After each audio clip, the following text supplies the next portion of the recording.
Okay, so continuing this read through, I want to talk about this equation right here.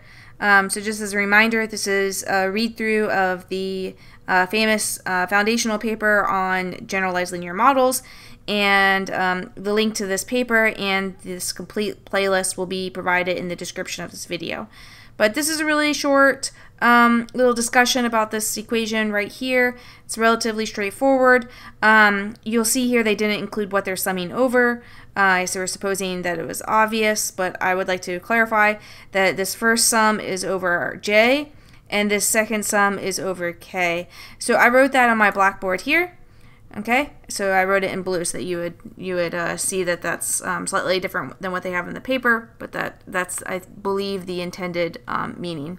Also, I wrote our definition of Aij. So remember, A is an m by m matrix where these are its elements.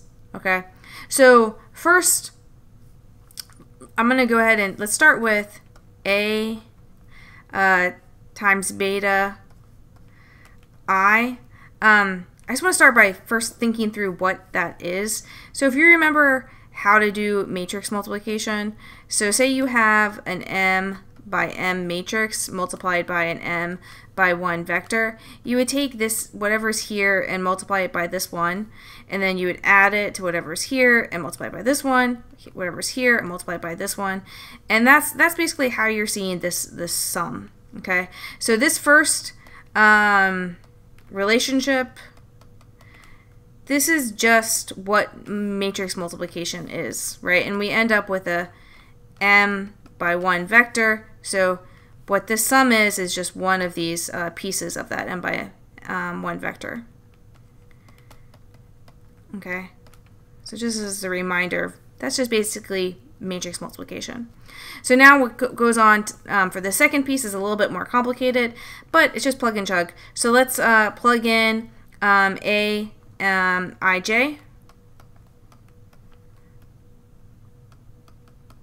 Okay, and Aij is the sum from k equals 1 to n of wk, xik, xjk.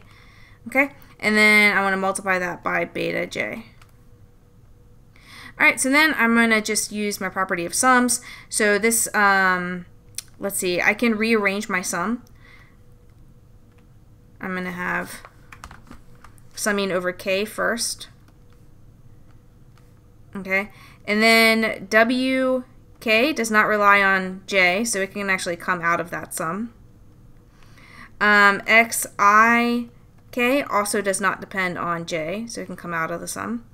So then I have the j from 1 to m of beta j x j k. So I just rearranged these two to write it like this. And the reason I wrote it like this is because if we remember what is y, so for the kth observation, would just be the sum from j equals 1 to m of beta j x j k. So this is by definition what y is.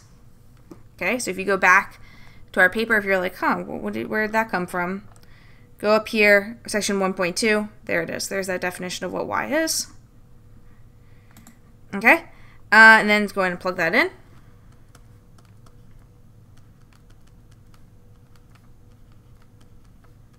Xik, yk. Okay, so there you have it. That's all we need to do to show that equation that you have there.